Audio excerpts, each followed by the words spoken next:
Welcome everyone to a new week of the MUTV group chat. Great to be back with you after a couple of weeks away, and of course, United returning to action very, very soon in just a couple of weeks. So let's bring in the lads: Maysie, Wes, Ben, Danny. Morning, boys. You okay? Morning, Stu.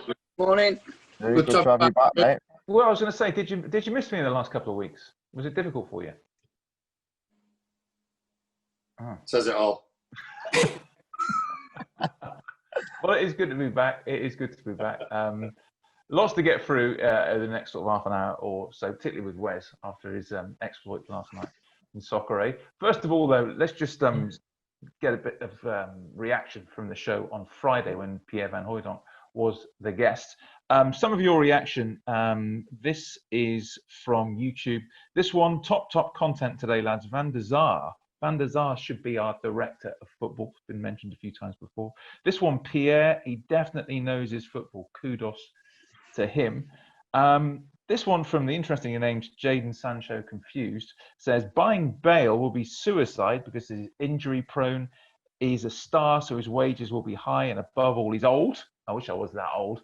And Manchester United need someone who can play for 5 seasons minimum. Just on that point, boys, were you talking about the possibility of us going for Bale? Is that why that came up? Were you discussing that at all, or has that Yeah, we said that, didn't we? They said, would you have Bale? Yeah. And I think the lads were like, probably not. No. Because of his injuries. Said that we're maybe on loan, but he wouldn't buy him because if he's against the profile of what the club are really buying at the moment, young players, but he's a decent player, obviously. Yeah. This one from Darcy says, West Brown is the GOAT.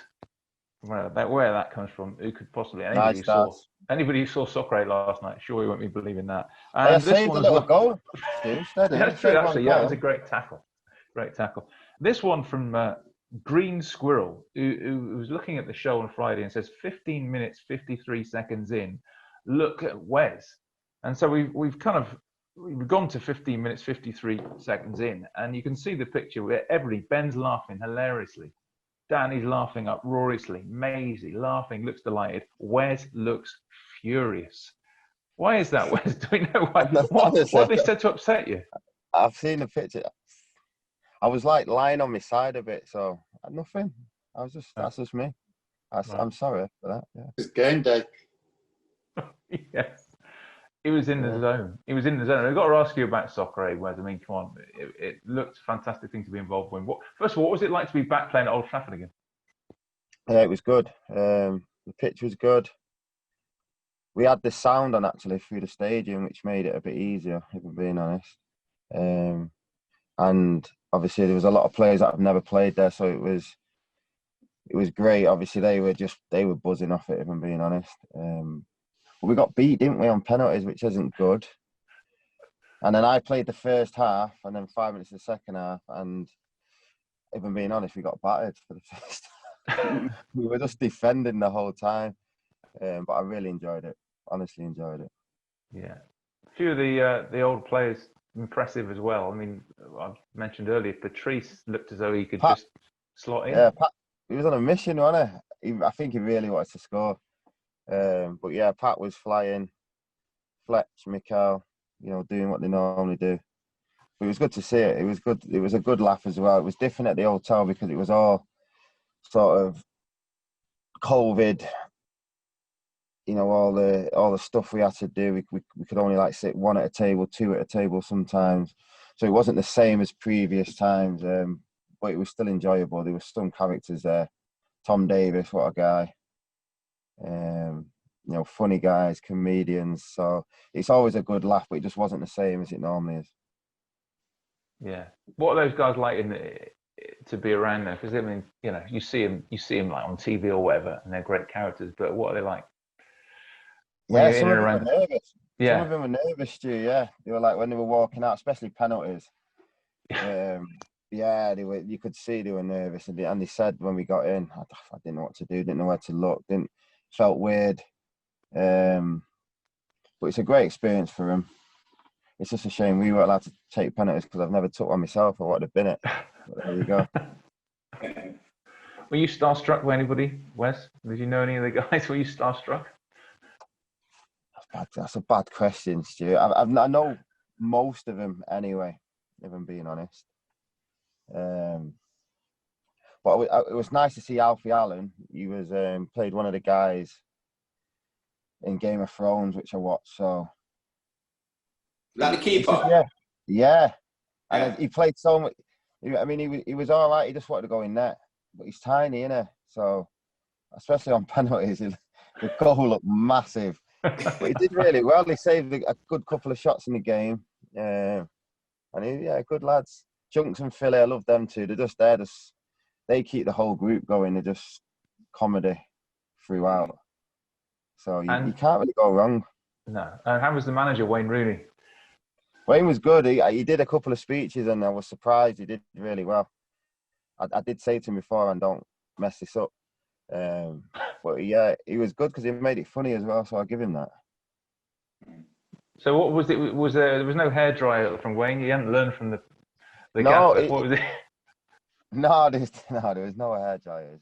He did want to win the game. No, he did say that a few times. So, I mean, we went out to win. Even being honest, we're all sort of together. But when it comes to the game, it's like anything. You just want to win. So on the pitch, it got a bit. There was a few tackles flying about. If I'm being honest. Yeah. Do you watch it, lads? Yeah. Yeah, I watched it. It's good. Man, right flying into a few tackles. Honestly, it was nice. I liked it. It was getting pretty rough out there, which I liked. Is there anyone who you wanted to smash that you didn't? No, just Fletch. He's angry, isn't he? He's always angry. He's always arguing about something. So yeah, just Fletch. But I told him that beforehand, but I didn't get the chance. So what was Wes's excuse for bringing you up? If I'm being honest, we got it wrong. So I think the girls needed to stay on, really, if you know what I mean. So I was more than happy coming off, and at half time, the half time was 40 minutes, and I didn't sit down. 40 minutes. There was something. Obviously, we didn't see what was going on, but there must have been something going on at half time, and my knees just froze up. If I'm being honest. So when I got brought up, I was really happy. It's bad, that, isn't it? But yeah. And it was good to see. It meant a lot to Coley as well, didn't it, to come on? Oh yeah, Coley. Yeah, brilliant. Because Coley, as we know, Coley's been stuck indoors for months, hasn't he? So it was just good to see him really and be out, and obviously getting back on the pitch is a bonus. I think over 11 million raised, which I believe was a record, which is quite something. I mean, it's so difficult, obviously, to put anything on because of the situation we're all in at the moment. But I mean, when you see that sort of money raised, Wes, it's all worth it, isn't it? It is. It's for a good cause, and the videos you watch. I'm sure you've all been to UNICEF sort of dues, and the videos you watch and where the money's going to. Honestly, some of the things that we see are horrendous. So it's great for that, and everyone that supported it, brilliant, because it's going to a good cause, and that's why we're there. That's why we do it, I suppose, and that's why everyone turns up. Yeah. Was it weird being at Old Trafford though without anybody there? I know obviously players have got used to it. But was it strange for you? There was actually more people there than when we've been there, Ben and Maysie, Webbs. There was. I'm telling you, in the stands, there was more people there, so maybe the rules changed a little bit. But because I mean, when you do something good at Old Trafford, you want the crowd, you want them there, don't you? Or I don't know. So it's a little bit different, but I mean, I got on with it. We all got on with it. Everyone was telling me on the sideline you could hear everything you were saying, which I hope I didn't swear. I don't know. But other than that, you sort of just got on with it. It was different when I come off and you were watching it from the side, because obviously, like I said, you're not playing and you're not necessarily concentrating on the game in that sense. So it is different. So and everyone misses the crowd. It was the same yesterday. Yeah. Yeah, well done to everybody involved. Talking about raising money as well, Maysie, your golf day, Friday, looked a great event. First of all, tell us about the money that's raised from your annual golf day. Yeah, we were just short of what was raised. We need to get it on ITV, Maysie. Hey, I know, yeah.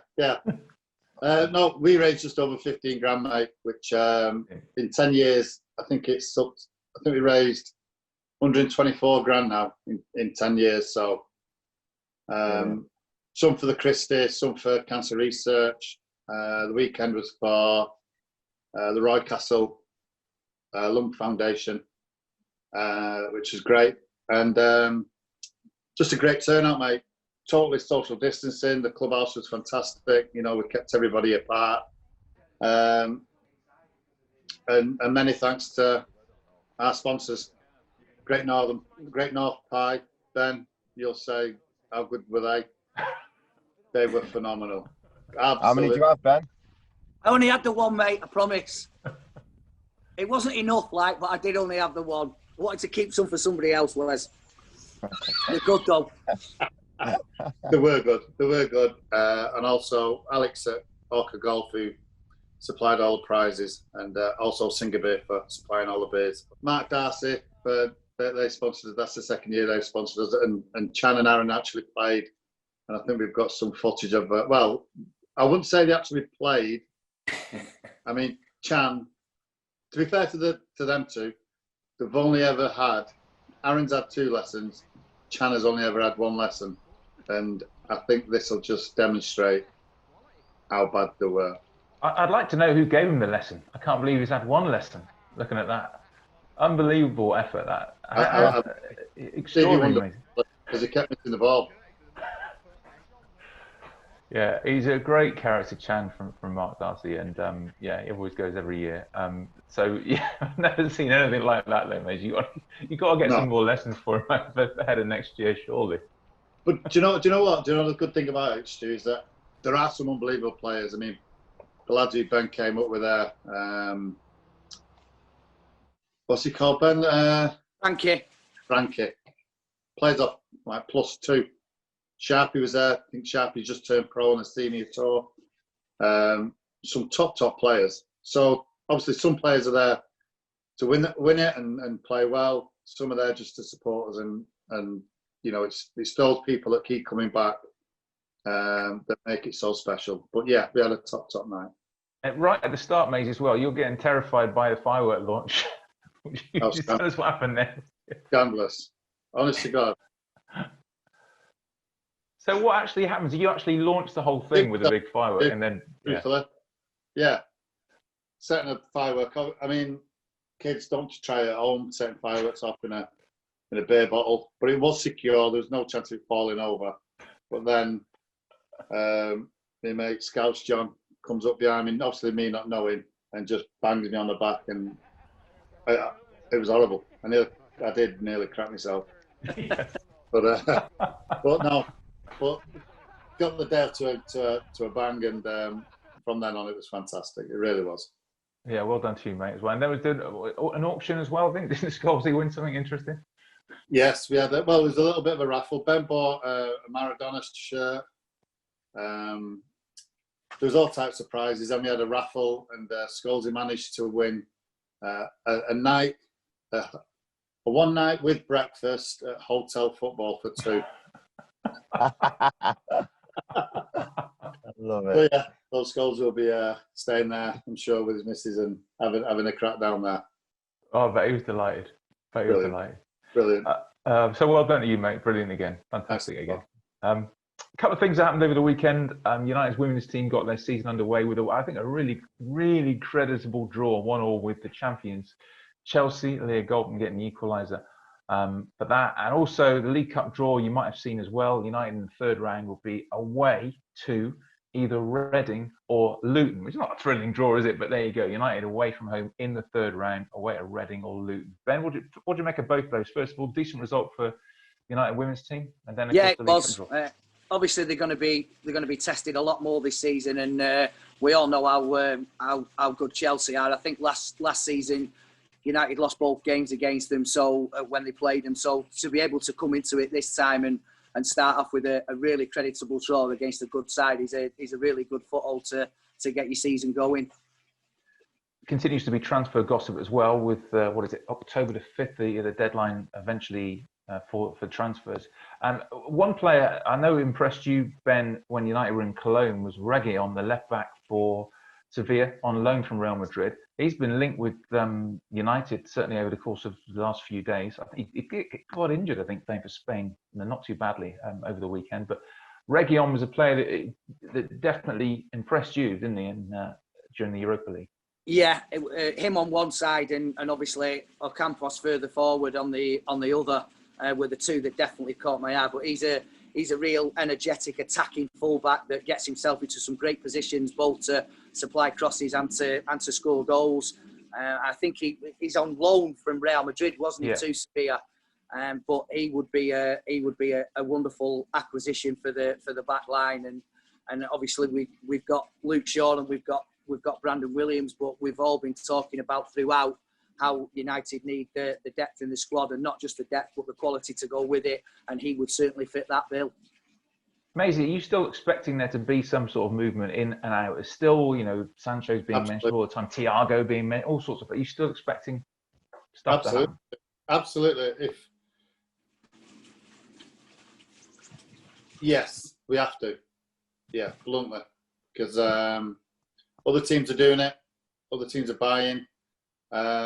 What we can't do, we can't rest really on our laurels. We had a good season last season. Wasn't exactly what we wanted, but we got to where we needed. And from there on in now, we have to make sure that we get better. And if we do that, we get more players in. I'm sure Ollie's, in the chairman's ears and telling him what he wants. I think we have to. If we have any aspirations to do well in the Champions League, sustaining the keeping that momentum up in the Premier League, then we do have to buy. We really do. We have to get rid of players. That's just part of the business, and then you have to bring in better players that actually leave. So I would certainly expect more players to come in. Absolutely.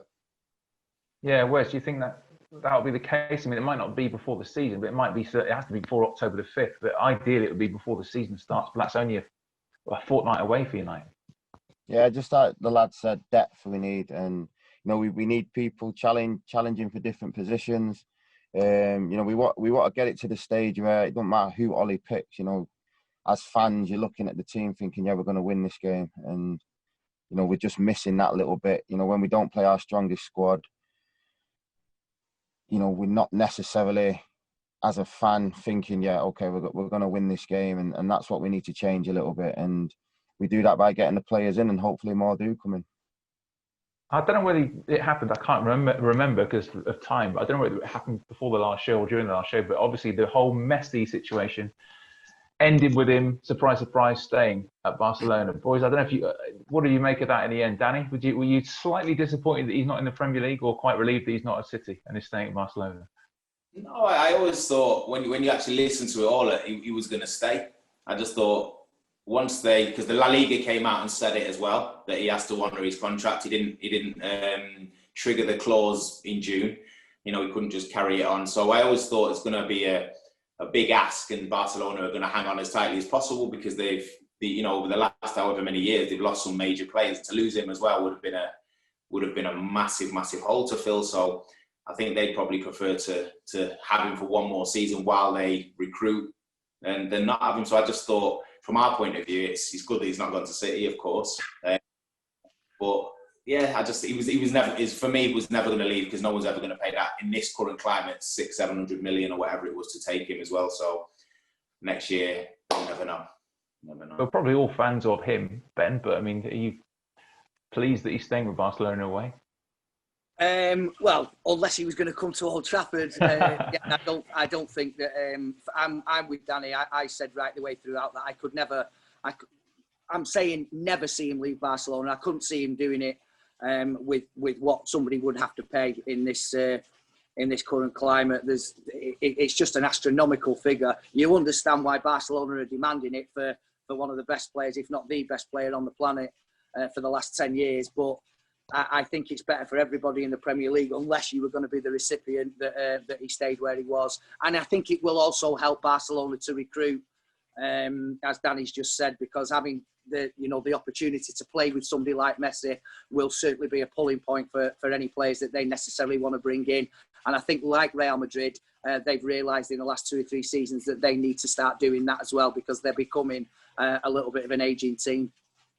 Before we go, Maysie, the latest United podcast is out. Alan Smith is the guest, and obviously a lot to talk about, but in particular, very interesting about his terribly gruesome injury that he got here at United. I mean, what would you pick that one out from the interview if people download it?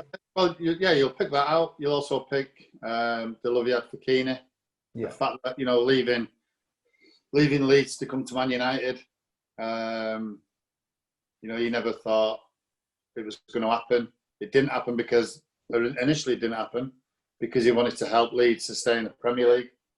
But then, Sir Alex got on the blower to him and said what he had to say, and the next minute we're signing. But do you know what? It's a really, really. I'm not just saying it because we did it, but it is a really, really good podcast. He comes across ever so well. He's now over in America coaching, and he loves it. Living the dream, he says. Yeah. Download the United podcast then for the latest edition featuring Alan Smith. Boys, great to see you. Great to see you again. I've missed you guys personally, but that's just me. And we'll see you again. We'll see you again on Wednesday. Take care. Where did you go, Stu? Cornwall. It was nice. Very nice. Very nice. It was very nice. Very Was it not fun? It was. Yeah, it was. It's very nice. All right. It's very nice. Yeah. See you Wednesday, boys. Take care. Cheers, boys. See you later, Stu. Video.